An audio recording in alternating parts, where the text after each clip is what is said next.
Bonjour à tous et bon retour sur la chaîne. Alors on se retrouve pour une vidéo en fait dans laquelle j'aimerais aborder en fait les erreurs les plus fréquentes que je peux constater en fait sur les déclarations d'impôts et qui font que vous ne faites pas d'économie d'impôt, en tout cas vous n'optimisez pas votre impôt et donc ça vous fait perdre de l'argent ou alors même ça vous en coûte lorsque les choses sont mal faites.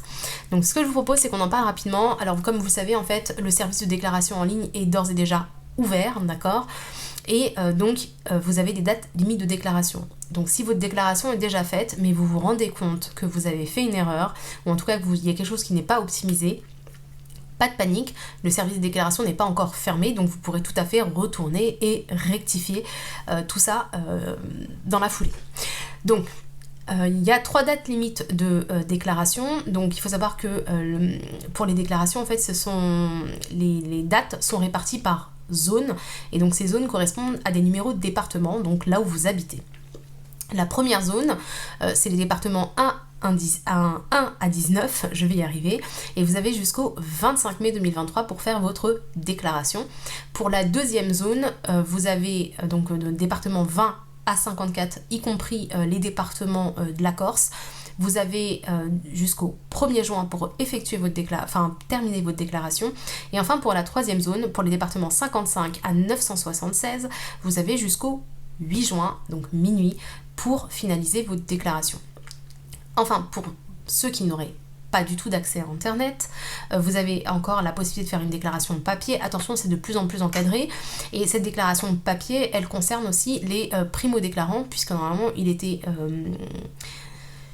vu que les primo-déclarants puissent faire leur déclaration en ligne. Or, jusqu'à présent, c'est toujours pas le cas.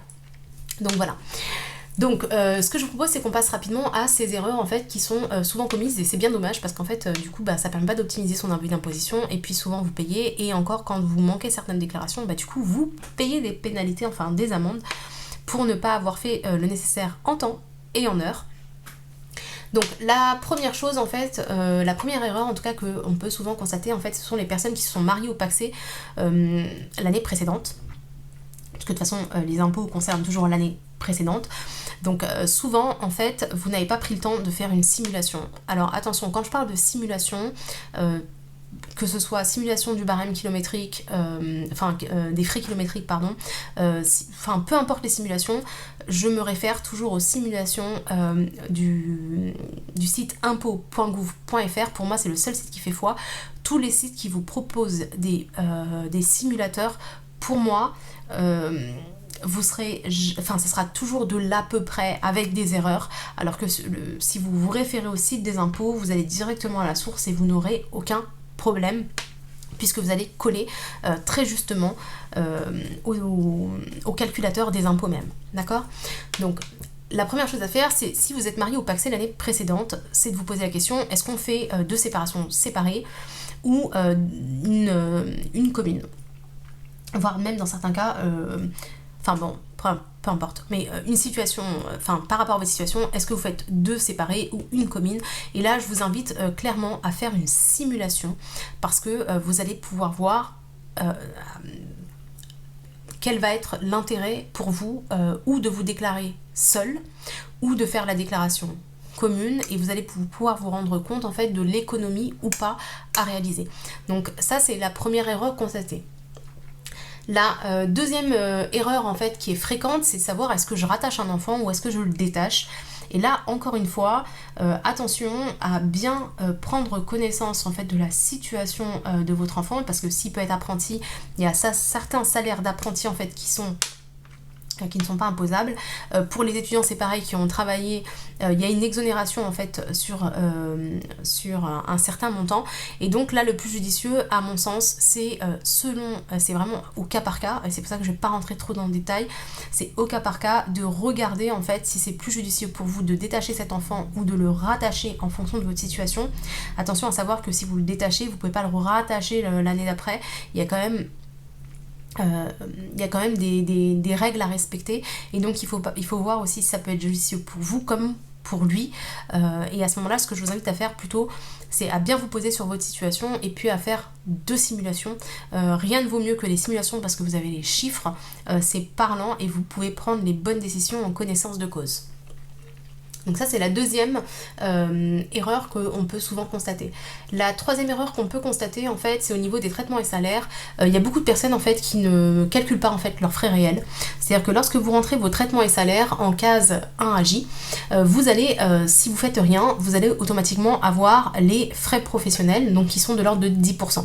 Donc même si j'ai peu de revenus, j'ai quand même des frais professionnels, puisqu'il y a un minimum qui est automatiquement enclenché. Il me semble que c'est 472 € de mémoire.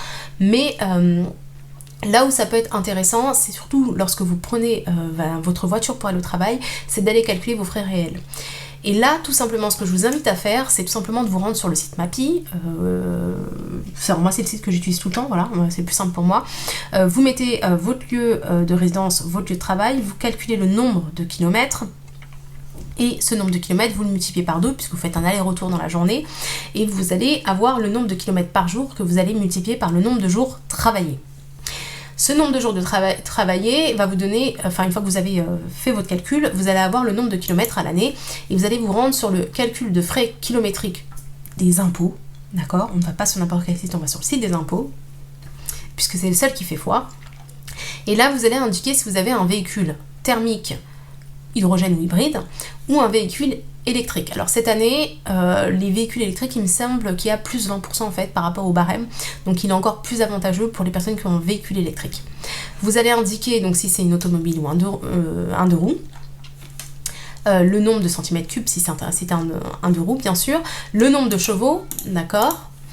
Donc par exemple là on va mettre 4 chevaux et puis vous allez indiquer le kilométrage effectué dans l'année. Donc imaginons que par exemple vous fassiez 10 000 km dans l'année et vous allez mettre calculé et donc là ça va vous mettre le montant des frais réels. Et ce montant des frais réels, vous allez déjà commencer par comparer avec votre salaire. Donc imaginons, je sais pas moi, vous avez déclaré 40 000 € dans l'année. Donc ces 40 000 €, 10%, vous aurez 4 000. Et vous allez comparer en fait ces 4 000 aux 4 730. Si le montant des frais kilométriques déjà est beaucoup plus important, sachez que ça va être plus judicieux pour vous de choisir les frais au réel. Donc quand vous allez cocher frais au réel, vous allez avoir une pop-up. Donc là on est sur une déclaration papier, même si c'est en PDF, d'accord. Vous allez avoir une pop-up et vous allez indiquer en fait le trajet que vous effectuez, le nombre de kilomètres pour indiquer, parce que vous devez apporter les preuves. Alors de la même manière, si vous avez par exemple des frais de péage, des frais de parking, vous allez les ajouter là. Et il y a une petite quatrième erreur qui est souvent faite ici, c'est que les personnes qui ont des cotisations syndicales à déduire, donc des personnes qui sont syndiquées à leur travail et qui payent des cotisations à l'année, elles reçoivent un bordereau, donc en preuve de leur versement. Si vous choisissez les frais réels, vous ne pourrez plus venir indiquer donc dans les revenus capitaux immobiliers, revenus fonciers, ah bah oui, parce qu'il faut que j'aille sur la 2042 ici. Alors, 42 par ici. Hop. Donc, normalement, ça vient en déduction en termes de charges et elle est là. Hop. Donc, réduction d'impôts et crédit d'impôt. Donc là, moi, je suis obligée de faire toutes ces manipulations parce que je ne suis pas directement sur Internet, mais lorsque vous êtes connecté, sur la première page, vous devez choisir en fait tout ce que vous avez à déclarer. Donc, il ne faut pas oublier de mettre les charges, par exemple. Donc, vous voyez, ici, en case 7AC, j'ai bien cotisation syndicale des salariés et pensionnés. Et donc, si j'ai des cotisations syndicales, je vais venir les indiquer ici pour justement obtenir en fait ma réduction d'impôt. Or, lorsque je vais faire mes frais réels, même si je peux encore indiquer mes cotisations, elles ne vont pas être prises en compte. Donc ça, c'est la quatrième erreur, pardon. Lorsque vous avez des cotisations syndicales, si vous choisissez les frais réels, vous devez les indiquer dans vos frais réels. Et donc dans la pop-up, vous mettez cotisation syndicale et vous mettez le montant. Alors il y a bien sûr beaucoup d'autres choses dans les frais réels qui peuvent être prises en charge. Notamment, ça peut être des frais de repas, si vous n'êtes pas pourvu de cantine, de tickets restaurant, etc. Donc, il y a les frais de repas, mais vous avez un panier repas qui est indiqué chaque année, donc il faut bien vous référer à la notice. Vous ne pouvez pas dépasser, en fait, ce montant. Ça peut être, par exemple, aussi des formations dans le but d'avoir une évolution professionnelle. Donc, ça peut être aussi pris en charge dans vos frais réels. Et donc, lorsque vous avez un doute, alors soit vous faites une demande de rescrit, donc c'est-à-dire que vous écrivez à l'administration fiscale en expliquant, en fait, quel type de formation vous avez passé, quelle est votre profession, et bien souvent aussi vous pouvez trouver la réponse dans votre convention de travail, hein, lorsque vous travaillez vous avez une convention, et donc vous pouvez trouver donc cette réponse dans les conventions. Voilà, donc ça c'était la quatrième erreur, c'est donc la troisième, les frais réels, et la quatrième ça va être les cotisations syndicales. Souvent les personnes qui mettent les frais réels, elles oublient et elles vont déclarer tout bonnement en fait dans cotisations syndicales, mais ça ne sera pas pris en compte, parce que c'est ou frais réels, ou les 10%, et après je vais déclarer mes cotisations syndicales. Voilà. Ensuite, cinquième erreur qu'on peut constater, ça concerne les revenus de capitaux mobiliers. Alors je vais m'expliquer. Si vous avez par exemple un PEA, un contrat d'assurance vie, enfin peu importe, vous avez fait des opérations, vous avez même par exemple un plan épargne logement ou un compte épargne logement. Donc vous allez avoir d'un côté les revenus de capitaux mobiliers, mais vous avez aussi en fait ce qu'on appelle, alors je vais essayer de le plus simple, enfin que ce soit le plus compréhensible possible, vous avez ce qu'on appelle le prélèvement forfaitaire unique, donc PFU, souvent appelé flat tax.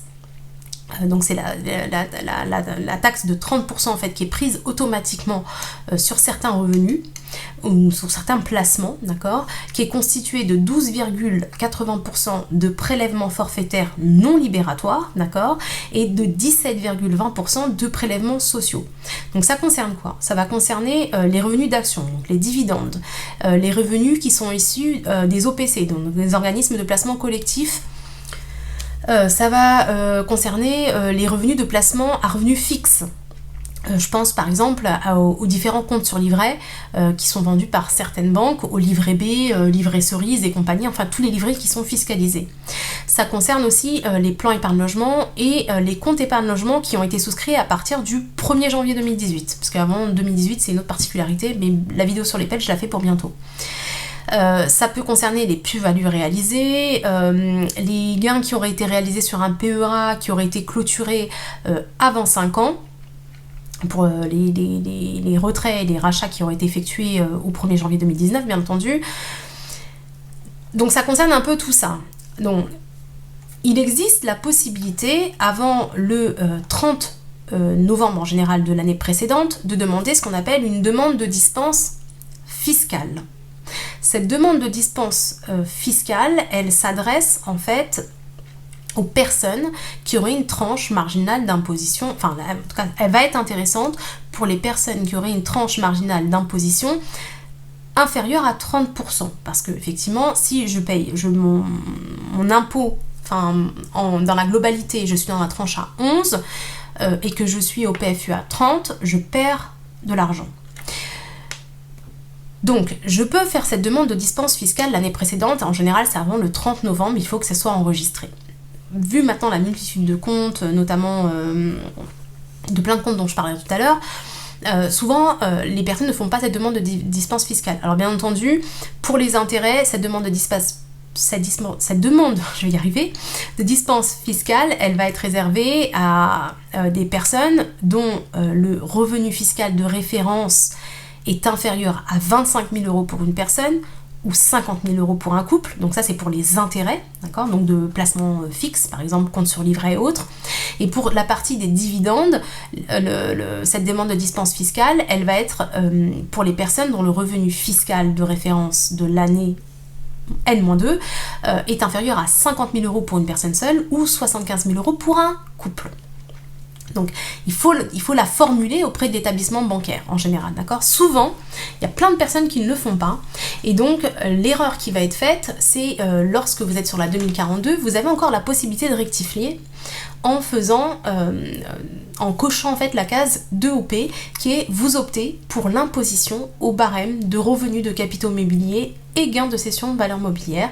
Et donc en cochant cette case, si vous avez été prélevé déjà dans l'année passée en tout cas de cette flat tax, de ce prélèvement forfaitaire unique, vous allez pouvoir en fait récupérer le trop perçu et vous le faire rembourser au moment de votre déclaration, d'accord. Mais il faut cocher cette case 2OP. Donc ça, c'était donc la 5e erreur. La 6e erreur, mais je vais pas trop rentrer dans le détail, elle va concerner en fait les revenus fonciers. Bien souvent, je rencontre en fait des personnes qui font un petit bien en location et pour lequel ils sont automatiquement au micro-foncier. Alors malheureusement c'est très bien en fait d'aller faire de l'investissement locatif, etc. Mais moi ce que je constate c'est que souvent en fait les gens ils sont pas formés. C'est-à-dire que voilà, on va boire on va boire et manger un petit peu tout ce qu'on voit sur internet, on va aller investir, or on maîtrise pas du tout la fiscalité et malheureusement on ne déclare pas bien ses revenus fonciers et là en fait on va souvent en fait perdre bêtement de l'argent et en fait diminuer le rendement de son locatif. Donc pour les personnes qui n'ont jamais fait de choix, donc qui sont automatiquement au micro-foncier, donc ça concerne en fait les revenus qui vont être inférieurs à 15 000 € par an en termes de loyer fermage perçu, bien souvent, si on calcule les intérêts d'emprunt, les charges de copropriété, la taxe foncière, moins la taxe d'ordure ménagère bien entendu, sauf si elle est récupérée auprès du locataire, je vais pas trop rentrer dans le détail, des fois il peut être beaucoup plus judicieux de faire le régime réel et à ce moment-là vous devez aller remplir une 2044. Donc là aussi, je dirais c'est une des sixièmes erreurs en fait que on peut souvent constater et malheureusement pour lesquelles en fait les personnes vont perdre de l'argent. Enfin, je connais beaucoup de personnes aussi qui cotisent en fait sur des PERP anciennement et puis maintenant les nouveaux PER, d'accord, et qui oublient de mettre tout simplement dans leur déclaration leur cotisation. Et là encore une fois c'est bien dommage parce que du coup l'objectif c'est quand même de pouvoir enclencher en fait une réduction d'impôts. Donc bien entendu, tout ce qui est PERP et plan épargne retraite, nouveau PER, ça va être intéressant pour les personnes qui fiscalement ont une tranche marginale d'imposition supérieure à 30%. Malheureusement, je vois encore beaucoup de personnes qui sont conseillées pour prendre des PER alors qu'elles sont tout juste à la tranche à 30 et que du coup ça optimise pas de grand chose, ou alors qui sont dans les tranches à 11. Il n'y a aucun intérêt, dans ces cas-là, il vaut mieux ouvrir un contrat d'assurance vie sur lequel vous allez placer vos fonds ou tout simplement un plan épargne action. Donc dans l'idéal, je dirais la 6e ou 7e, je sais plus à combien on en est, c'est de ne pas oublier en fait, si vous faites une épargne retraite, d'indiquer en fait les montants que vous avez versés dans l'année, parce que sinon c'est tout simplement c'est perdu. Enfin, si vous faites des dons à des organismes, là encore une fois il y a autre chose qui me perturbe souvent, c'est que les gens ils oublient de déclarer leurs dons. Bon, certes certains ont un côté philanthrope et donc n'ont pas forcément envie de déclarer leurs dons, mais ça ouvre quand même réduction à crédit d'impôt et donc si vous gardez en fait les justificatifs, n'oubliez pas de les indiquer sur votre déclaration d'impôt. Ensuite, on a les services à la personne et les emplois à domicile. Donc là, je ne vais pas refaire un petit peu tout ce qui est service à la personne, mais j'aimerais donner un point d'attention par rapport à ça, parce que là aussi, il y a souvent de la perte. Il faut savoir que, donc là, on va se rendre en 2042 ici. Alors, elle est où ? Elle est là. Souvent les personnes vont oublier d'indiquer en fait par rapport à leurs enfants. Donc vous voyez ici on a nombre d'enfants à charge poursuivant leurs études et donc on a collège, lycée et enseignement supérieur, et donc ça il faut savoir que ça ouvre droit à une petite réduction d'impôt supplémentaire, donc tout est bon à prendre. Donc on a les enfants à charge ou les enfants à charge en alterné, et donc là vous devez indiquer en fait le nombre d'enfants qui sont au collège, au lycée ou en enseignement supérieur pour bénéficier en fait d'un petit plus. Ensuite on a les frais de garde des enfants de moins de 6 ans.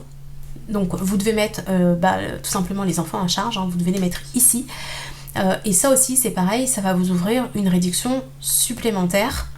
Alors ce que j'aimerais rapidement préciser, il y a quand même une importance, c'est lorsque vous allez faire votre déclaration d'impôt, pour moi, il est quand même assez judicieux de vous munir de la déclaration fiscale annuelle de votre employeur, d'accord ? Si jamais vous avez été en arrêt maladie, pensez à aller sur le site Amélie et à récupérer votre relevé fiscal, parce que ça vous permet, ça fait partie des erreurs souvent... c'est des oublis en fait, parce que c'est pas de la mauvaise foi, mais on pense pas forcément. Or, il faut récupérer sur Amélie pour pouvoir vérifier son avis d'imposition. Rappelons-nous que même si maintenant la déclaration est pré-remplie, donc là désolé mais je fais un aparté, parce que c'est vrai que j'aurais peut-être dû commencer par ça, mais je vais faire juste cet aparté. C'est ce qui me semble logique d'avoir pour faire parfaitement votre déclaration. La confiance n'exclut pas le contrôle, d'accord ? Donc même si elles arrivent pré-remplies, que maintenant tout est lié entre le projet Pilate, Galaxy et bientôt maintenant GMB, dont je parlerai dans une autre vidéo, il faut quand même aller bien faire ces vérifications. Donc, on a dit déclaration fiscale annuelle de l'employeur. Si vous avez eu des arrêts maladie, en cas d'arrêt, vous allez sur le site Amélie et puis vous récupérez votre relevé fiscal. Vous conservez tout ce qui est justificatif de dons aux associations. Si vous avez un employé à domicile, tout ce qui est justificatif CESU et trace des paiements. Pour les enfants, justement, je parlais là, justement, c'est pour ça que je pensais à ça, mais pour les frais de garde des enfants de moins de 6 ans. Parfois, vous les laissez par exemple au centre aéré ou plus tard en garderie le soir parce que vous travaillez. Et bien là, il faut vous rendre auprès de votre mairie, enfin, tout simplement, de demander en fait le justificatif en fait pour les impôts, parce que là aussi ça compte. Bien entendu, vous devez aller récupérer les IFU sur les espaces personnels de chacune de vos banques. Et puis je pense aussi à tout ce qui est compte, parce que justement on va en parler là maintenant, mais tout ce qui est N26, Trading République, qu'est-ce qu'on a d'autre, Trading 212, enfin tous les comptes qui sont à l'étranger, c'est pareil, soit ils vous ont déjà envoyé le relevé, soit ils ne l'ont pas fait, auquel cas il faut vous adresser à eux. Alors souvent ils vous envoient ce qu'on appelle la tax statement, et donc vous la récupérez et elle vous sert aussi pour faire votre déclaration. En plus de ça, ce que je vous conseille, c'est que si vous avez des crypto-monnaies, c'est le relevé de vos sessions. Donc pour ça, il faut vous rendre sur chacun de vos exchanges. Donc je pense à Binance, FTX, non, FTX c'est une boutade, parce qu'on sait très bien qu'ils ont coulé, ils sont partis avec l'argent de leurs clients, mais voilà, toutes ces choses-là, en fait, il faut les conserver. Idem pour tout ce qui va concerner, en fait, les dépenses d'amélioration de l'habitat. Donc là, il faut regarder bien la notice et il ne faut pas hésiter à demander, en fait, au centre des impôts des rescrits, en fait, concernant, lorsque vous avez des doutes concernant les travaux. Attention s'il vous plaît, lorsque vous faites une demande au centre des impôts dans votre messagerie, soyez le plus précis possible. Par exemple, j'ai une question sur, je sais pas moi, une dépense qui visait à améliorer mon habitat. Je suis précis. Est-ce que je suis passée par un organisme RGE certifié ? Combien ça m'a coûté, quel type de travaux il s'agit, est-ce qu'il y a eu plusieurs travaux d'effectuer ou un seul, est-ce qu'il s'agit de bouquets, parce qu'en fait plus vous allez être précis, plus la réponse de l'administration qui va vous être apportée, elle va être précise aussi. Sachant que dans l'idéal, ça peut arriver à tout le monde de faire une erreur, mais si vous êtes en capacité de montrer que vous avez fait des demandes, que vous avez été le plus précis possible, on ne pourra pas vous pénaliser parce que quelque part, alors on vous demandera de faire la rectification fera fret, mais en général vous ne serez pas pénalisé si vous apportez la preuve de votre bonne foi. Donc pour en revenir aux impôts, donc ouais, si j'ai récupéré les justificatifs auprès de la mairie, donc pour les frais de garde, alors à moins que j'ai en plus une nourrice, etc., donc je vais venir indiquer ici les frais. Je vais avoir un impôt sur lequel déjà je vais avoir beaucoup moins d'erreurs, et vous allez voir que lorsque vous remplissez bien votre impôt, en général vous allez pouvoir faire certaines économies. Maintenant, autre point par rapport aux impôts, donc on a vu la 2042, je ne vais pas rentrer dans le détail de la 2044, sinon la vidéo elle va faire 4 heures, tellement je vais parler. Mais un autre point important, vous avez l'obligation lorsque vous avez des comptes à l'étranger, donc N26, Revolut, qu'est-ce qu'on a d'autre, on a Bunk je crois, enfin donc, toutes ces choses-là, vous avez l'obligation de faire votre déclaration, donc la 3916. Donc la 3916, justement, je vais vous la montrer. Donc on a la 3916 et la 3916 bis. La 3916, elle concerne en fait les produits compte bancaire, compte épargne que vous avez à l'étranger, d'accord. Et la 3916 bis, qui est sur le même formulaire quand c'est papier, mais il faut les cocher en fait quand vous êtes sur internet, elle va concerner en fait les exchanges que vous avez pour vos crypto-monnaies. Pour rappel, en fait, si vous ne faites pas cette déclaration, d'accord, si vous omettez de déclarer ces comptes, sachant que de toute façon maintenant il y a une liaison qui est faite, je vais en parler rapidement à la fin de cette vidéo, vous prenez le risque de payer 1500, je crois que c'était entre 150 pour certains comptes et 1500 € pour d'autres d'amende, et bien là c'est dommage, alors qu'une simple déclaration peut largement faire l'affaire. Donc cette 3916, donc elle concerne les comptes, donc vous allez mettre ici votre identité, vous allez mettre si vous êtes une personne physique ou une personne morale, donc en général on va plus avoir affaire à une personne physique là, puisque moi je m'adresse en tout cas à des particuliers.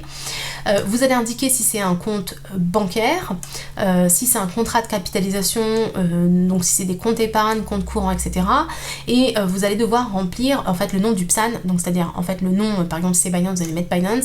Alors les adresses vous les trouvez facilement en fait sur internet, et vous remettez en fait chaque adresse, vous mettez si vous êtes titulaire ou si vous êtes bénéficiaire, enfin vous bénéficiez en tout cas d'une procuration sur ce compte-là.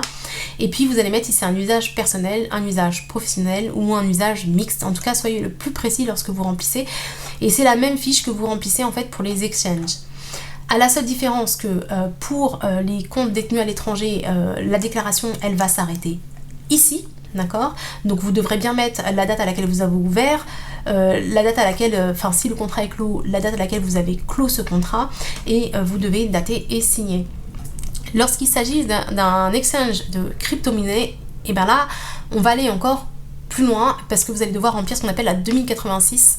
La 2086, en fait, elle va concerner en fait les sessions, et là je vous dis bon courage. Moi je sais qu'il y a 2 ans j'avais pris Atani qui promettait en fait de faire grâce aux API le lien en fait entre tous les exchanges et de pouvoir en fait sortir justement un état en fait pour les déclarations des plus-values moins-values. Or le truc il a complètement planté le jour où j'en ai eu besoin. Donc l'idéal ça reste quand même de garder une traçabilité en fait de ces sessions. Je rappelle ce qu'est une session. Une session c'est je vends un cryptoactif, hein, d'accord, donc soit une crypto-monnaie ou un NFT et je le transforme, enfin ça devient en fait une monnaie fiat, donc euro, dollar ou autre, d'accord. Donc si je passe d'une crypto-monnaie à l'autre c'est un échange et donc ça ne compte pas comme une session. Je rappelle aussi que les moins-values que j'ai réalisées sur mes crypto-monnaies ne sont pas déductibles de mes plus-values comme ça pourrait être le cas sur des opérations concernant des obligations ou des actions, d'accord. On est bien dans un cas précis, sur les crypto-monnaies il n'y a pas de moins-value déductible de plus-value.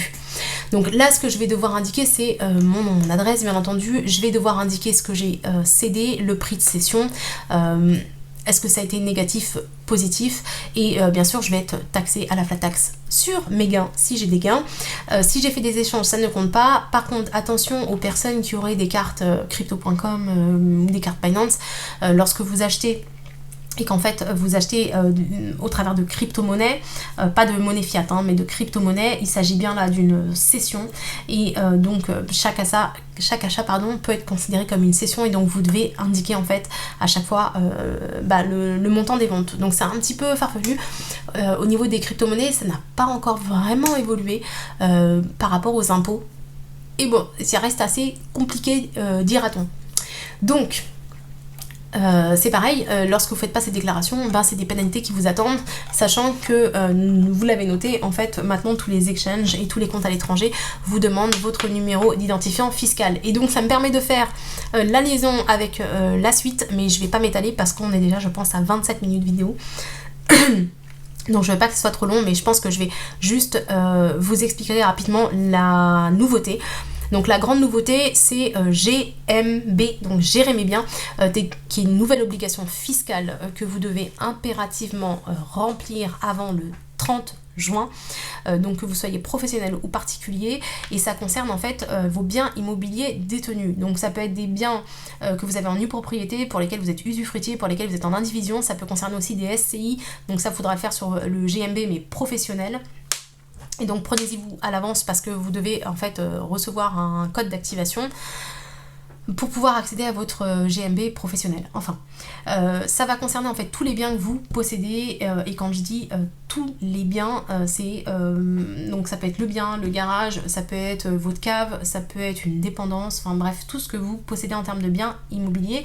Mais je ne vais pas rentrer dans le détail dans cette vidéo, je vais vous faire une deuxième vidéo qui sortira dans la semaine je pense, où je m'étalerai un peu plus sur GMB. Mais en fait c'est la continuité du projet Pilate. Donc qui avait débuté en 2000, alors il me semble que c'est 2017 ou 2018. Donc le projet Pilate, qu'est-ce que je voulais vous dire du projet Pilate rapidement? Donc Pilate en gros c'est pilotage et analyse du contrôle. Donc c'est un peu les impôts qui utilisent l'intelligence artificielle de manière à pouvoir en fait exercer un plus gros contrôle en tout cas sur tous les foyers fiscaux français. Donc à la suite du projet Pilate, le projet étant trop gros, ils ont eu du mal à sortir, donc ça a démarré en 2018. Donc c'était un projet de modernisation du système d'information consacré au contrôle fiscal. Et donc on a eu Pilate et le projet juste avant c'était Dune, mais Dune a priori ça a été abandonné. Et donc de Pilate on a eu Galaxy. Alors Pilate concrètement en fait ça permettait de pouvoir quelque part le rechercher en fait des fraudes fiscales grâce à l'Institut national de l'information géographique et forestière, donc IGN. Donc IGN en fait c'est tout simplement des prises. Ça permet de détecter en fait sur des photographies aériennes les piscines et tout ce qui était bâti non déclaré alors qu'ils devaient être en fait tout simplement assujettis aux impôts directs locaux. Donc concrètement, pour faire assez simple quand même, c'est des algorithmes en fait qui permettaient d'aller extraire en fait des images aériennes publiques de l'IGN. Donc les images publiques de l'IGN, elles sont, vous pouvez les avoir sur le geoportail.gouv.fr, d'accord, des images qui sont accessibles à tous. Et en fait, ça permettait de faire le contour des immeubles bâtis, de voir les piscines et en fait de pouvoir tout simplement aller sanctionner en fait les personnes qui n'avaient pas fait leur déclaration correctement. Et ensuite on a eu le projet Galaxy, donc qui vise à faire en fait une liaison entre les différentes personnes. Donc par exemple une personne qui détient une société, quels vont être ses actionnaires, quels sont les bénéficiaires effectifs, quel est son patrimoine, quel est l'état de son patrimoine, quel est l'état de ses déclarations, et en fait l'objectif c'est d'aller pouvoir faire un contrôle fiscal plus élargi. Et maintenant on a GMB qui va venir en fait faire le travail. Il faut savoir qu'il y a à peu près je crois 70 millions de biens en fait qui vont être concernés par GMB, et donc il faut absolument faire cette déclaration avant le 30 juin. Bref, j'espère que cette vidéo elle vous aura plu, j'espère qu'elle vous aura apporté en fait certaines réponses. Je ferai la vidéo je pense pour toute l'expérimentation du projet du foncier innovant parce que sinon ça va être trop long pour rentrer un petit peu dans les détails. N'hésitez pas à mettre un pouce et puis à vous abonner pour me soutenir parce que ça mange pas de pain. Et sur ce, je vous remercie et je vous dis à bientôt pour une prochaine vidéo.